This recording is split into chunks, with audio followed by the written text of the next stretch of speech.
बोला रावजी सोमनाथ, बोला. कबुली जबाब द्या, नाही तर ठरल्याप्रमाणे शिक्षा भोगायला तयार व्हा. सांगतोय मी युवराज, सांगतोय. युवराज, त्याचं झालं असं की महाराज आजारी पडले. जेव्हा महाडच्या वैद्यबुवांनी हात टेकले तसं मी घाबरलो आणि गडावरचं वातावरणही गंभीर झालं होतं. तेव्हा तातडीने गडाचे दरवाजे बंद केले. गडाचे दरवाजे बंद करण्याचं कारण? सुरक्षा. तशी खबर आम्हाला पाठवणं गरजेचं होतं ना? जी युवराज. मग का पाठवली गेली नाही खबर?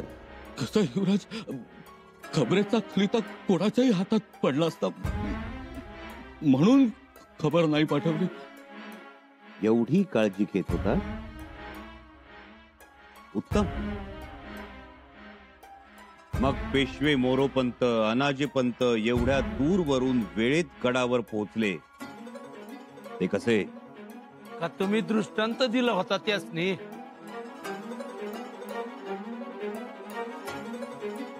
बोला राहुजी सोमनाथ. आजारपणात काही निवडक माणसांना खबर गेली होती. निवडक म्हणजे? पेशवे मोरोपंत, सुरनीस अनाजीपंत यांना खबर गेली होती. त्यामुळे त्यांनी तातडीने गड जवळ केला. शिवाय आणखी एका माणसाला खबर गेली होती, जनार्दन पंतांना. पण त्यांना सक्त ताकीद देण्यात आली होती की याची कुठेही वाच्यता करू नये. पुढे अंतिम संस्कारानंतरही गडाचे दरवाजे बंदच ठेवले होते. का बंद ठेवण्यात आले? मंचकारोहणासाठी. बाळराजेंचं मंचकारोहण. मंचकारोहणाला तुमचा होकार होता तर? खरं तर तीच मोठी चूक झाली आमची. अभिषिक्त युवराज असतानाही आम्ही बाळराजेंच्या मंचकारोहणास हजर राहिलो. अनाजी पंतांच्या बहकाव्यात आलो आणि कर्तव्यात कसूर झाली. कबुली जबाबाची नोंद झाली? जी युवराज. रावजी पंत, हा कबुली जबाब मान्य आहे तुम्हाला? मान्य. स्वाक्षरी करा.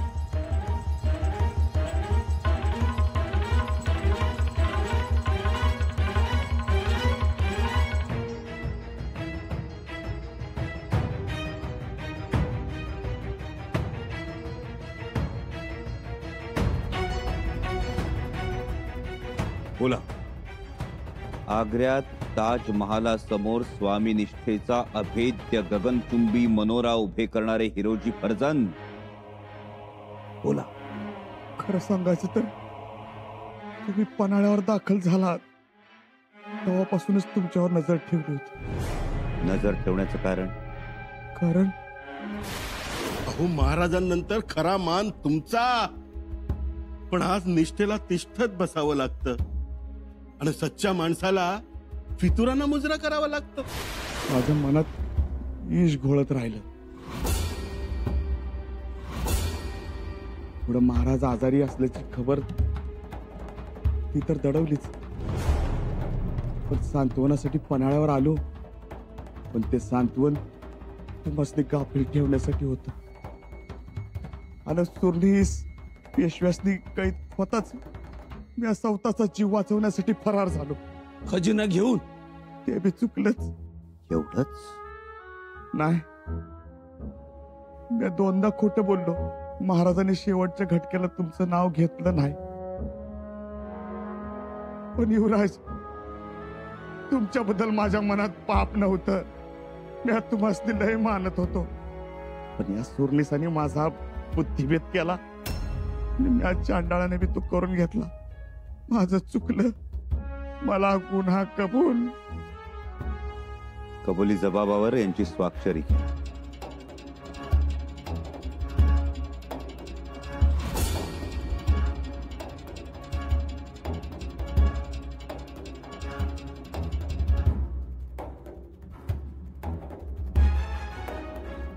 पेशवे,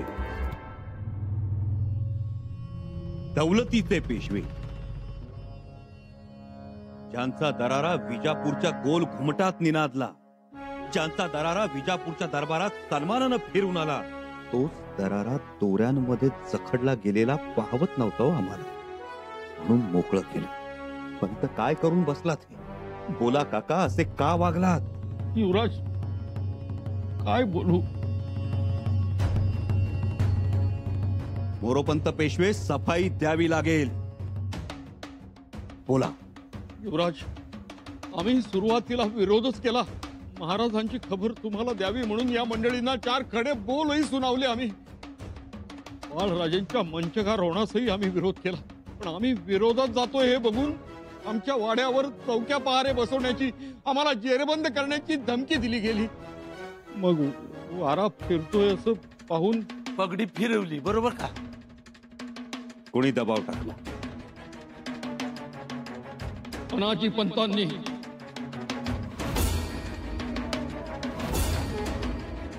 या अनाजी पंतांच्या दबावाला बळी पडून तुम्ही पेशवे पदाची प्रतिष्ठा विसरलात. महाराजांच्या खांद्याला खांदा लावून लढलात ते विसरलात. त्याग विसरलात, पराक्रम विसरलात आणि यांच्या बरोबर आम्हाला अटक करण्यासाठी आलात. युवराज, तुम्हाला अटक करायला आलो, पण तुम्हाला अटक होऊ नये म्हणून शेवटपर्यंत प्रयत्न करत होतो. अनाजी पंतांना त्यांच्या पापाची जाणीव करून देत होतो. एवढंच काय युवराज, पन्हाळ्याच्या पायथ्याशी आलो तेव्हाही आम्ही तुम्हाला निरोप द्यायचा प्रयत्न केला, पण दैव साथीला नव्हतं. मोरोपंत, पापात सामील करून घेणाऱ्यापेक्षा पापात बिनपोभाट सामील होणारा जास्त गुन्हेगार. पेशवे पदावर राहून सुद्धा तुमच्या वागण्यात स्पष्टता नव्हती, ना स्वराज्य निष्ठेबद्दल ना शिवविचाराबद्दल. तुम्ही गुन्हेगारच.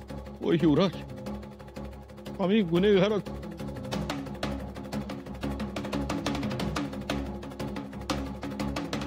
स्वाक्षरी.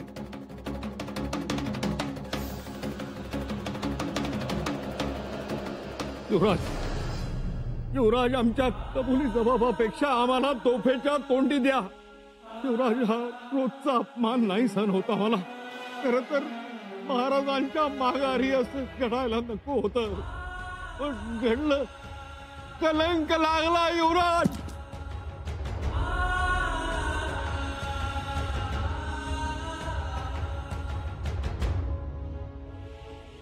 आम्ही न्याय करू, पण सूडबुद्धीनं नाही, कदापि नाही. तुमच्या कार्याबद्दल आम्हाला आदर आहेच. यावर विश्वास कसा बसावा? एवढ्यात तुम्ही जनार्दन पंतांच्या डोळ्यातून सळ्या फिरवल्यात.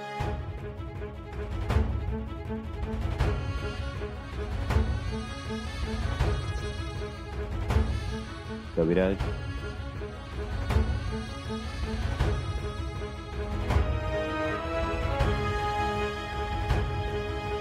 शंभूराजांची खेळी लक्षात येत नाही.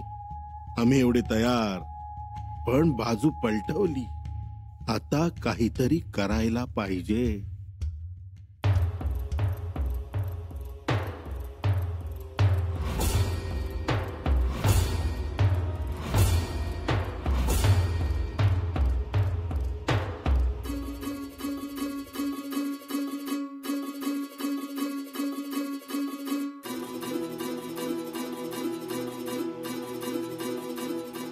त्यांच्या डोळ्यांमध्ये तर सळई फिरवली होती. डोळे काढायचेच होते, पण ज्या डोळ्यात तेल घालून त्यांनी स्वराज्याची जबाबदारी सांभाळली, त्या डोळ्यात आम्ही सळ्या कशा फिरवू? आणि त्यांनी लगेच कबुली जबाब दिला.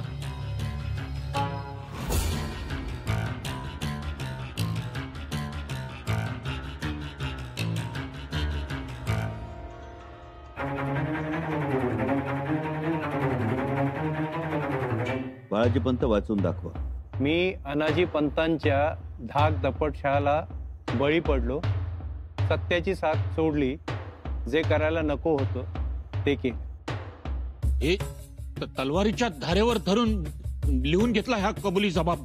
याला स्वराज्यात किंमत नाही. अरे किंमत तर तुला बी नाही. याच्यातच आहे एक खेळ. मामासाहेब,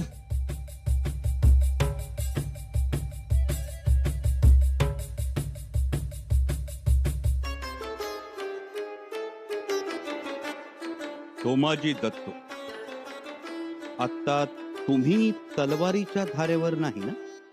नाही, पण मी कुठे कबुली जबाब दिलाय?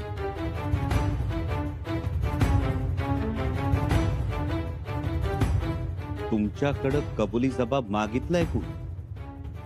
आम्ही कबुली जबाब मागतोय तो आमच्या माणसांकडे, छत्रपतींच्या सहकाऱ्यांकडे. तुम्ही कोण? मी अनाजी पंतांचा भाऊ. हं? गडावर केव्हा आला? छत्रपतींचं महानिर्वाण आणि बाळराजांचं मंचकारोहण या दरम्यान. बरोबर, पण त्यावेळी तर गडाचे दरवाजे बंद होते.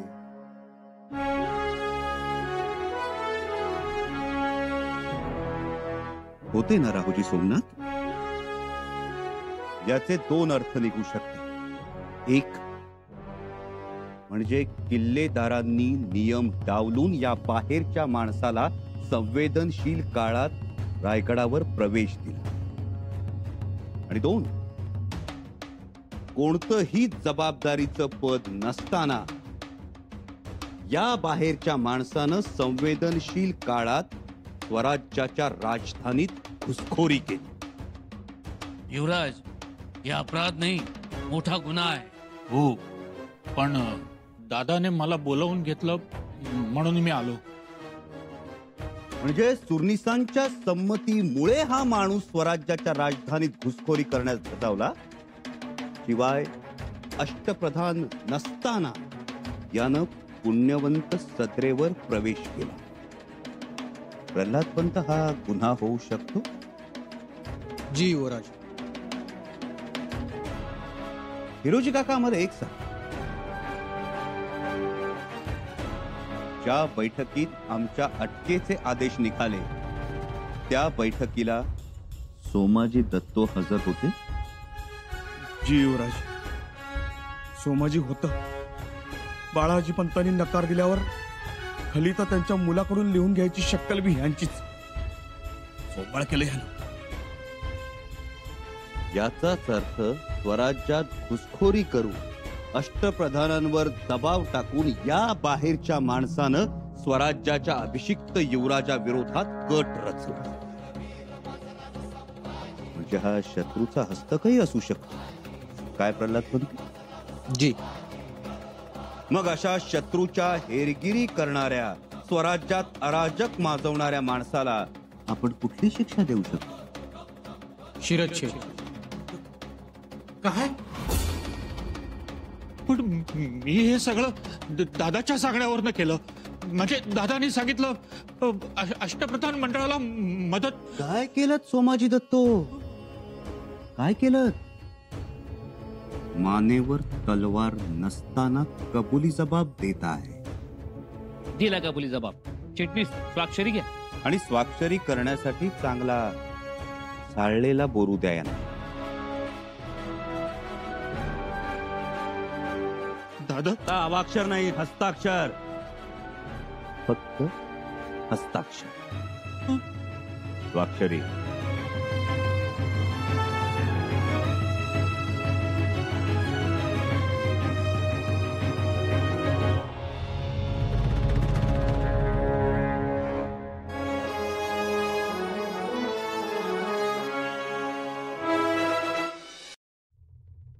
सगळ्यांचे कबुली जबाब झाले. आता होईल तो निवाड. राजद्रोहाचा निवाड. युवराज, मला माहित नाही, पण तुमच्या दहशतीने किंवा माझ्यावरच्या रागापोटी त्या सगळ्यांनी माझं नाव घेतलंय. मी ज्या काही गोष्टी केल्या त्या कोणाच्या संमतीशिवाय नाही. पण हरकत नाही, मी महाराजांचा मावळा आहे. मी घाबरणार नाही. मी लढणार. एकटा तर एकटा लढत राहणार.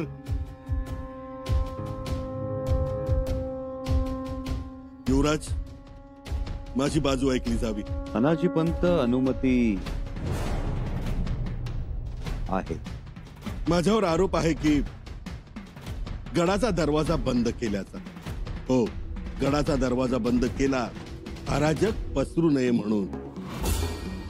महाराजांच्या महानिर्वाणाची खबर दडवली. पण ती शत्रूला संधी मिळू नये म्हणून. आणि युवराजांवर नजर ठेवली कारण युवराज मोगली गोटातून आले होते. युवराजांच्या आणि महाराजांच्या गनिमी काव्याची कल्पना नव्हती. तशी शंका येणं रास्त आहे. राजाराम राजेंचे मंचकारोहण केले ते दुसरा राजा गादीवर बसेपर्यंत महाराजांची विधी करता आले नसते. आणि तो राजशिष्टाचार आहे. आणि मी हे केले ते सर्वांच्या संमतीने केले. जे केले ते स्वराज्य हितासाठी केले. त्यात राजद्रोह म्हणाल तर खसखशीच्या दाण्या एवढाही नव्हता.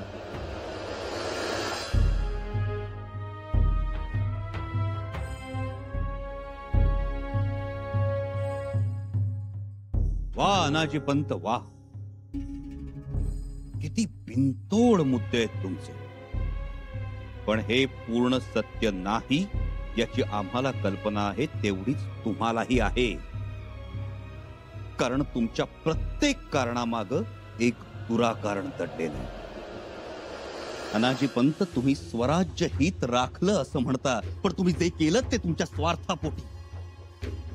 नीट पाहिलं तर तुमच्या या स्वराज्य हिताआड तुमची लालसा वेटोळं घालून बसलेली स्पष्ट दिसते आहे. थोरल्या मुलाला वडिलांवर अग्निसंस्कार करण्याचा अधिकार नाकारलात, यात कुठलं स्वराज्य हित? वडिलांच्या आजारपणाची खबर मिळू नये म्हणून आम्हाला पन्हाळ्यावर खुशालीचे खलिते पाठवत राहिला. अभिषिक्त युवराजाचा काहीही अपराध नसताना आधी नजर कैद आणि मग कैद करण्यासाठी 5,000चा घोडा उधळत पन्हाळ्यावर आलात, यात कुठलं स्वराज्य हित? कटकारस्थानांची राळ उठवून दिलीत, यात कुठलं स्वराज्य हित? आम्ही सोडाच, पण महाराजांच्या एकाही नात्यातल्या माणसाला खबर दिली नाहीत, यात कुठलं स्वराज्य हित? आणि या पवित्र श्रीमान रायगडावर तुहीची बीज पेरलीत, यात कुठलं स्वराज्य हित? हा तर स्वराज्य द्रोह.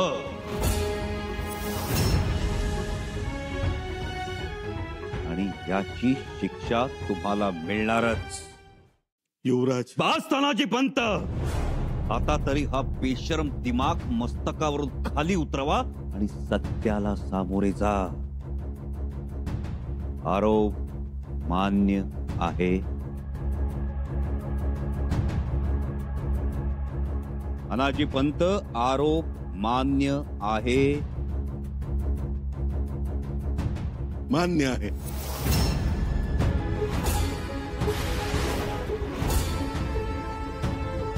मग आता गुन्ह्याची शिक्षा सुद्धा मान्य करा.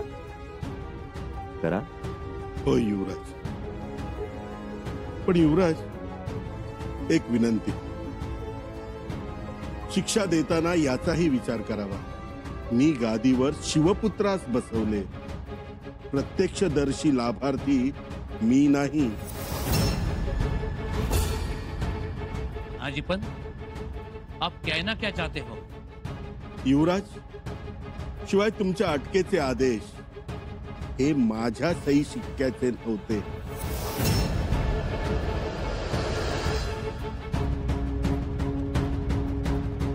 मतलब माझी विनंती एवढी नम्र आहे, जर आपण मी केलेल्या स्कट म्हणत असाल तर कटात सामील असलेल्या सगळ्यांना समान शिक्षा व्हावी.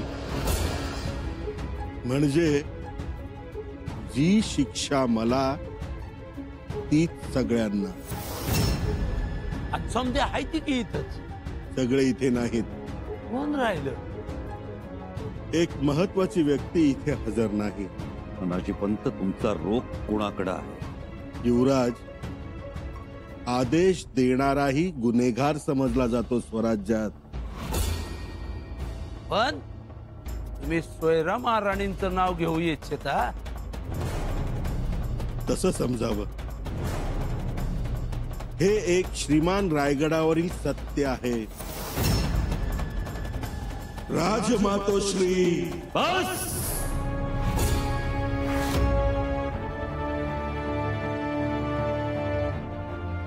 बस करा.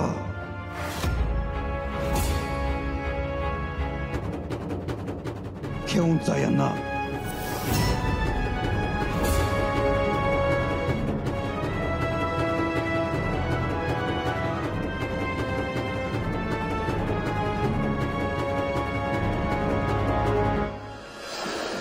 दादा आता काय होणार? आता जे होणार ते ऐकायची बघायची हिम्मत ठेव सोमाजी. म्हणजे निवाडा झाला? निकाल लागला.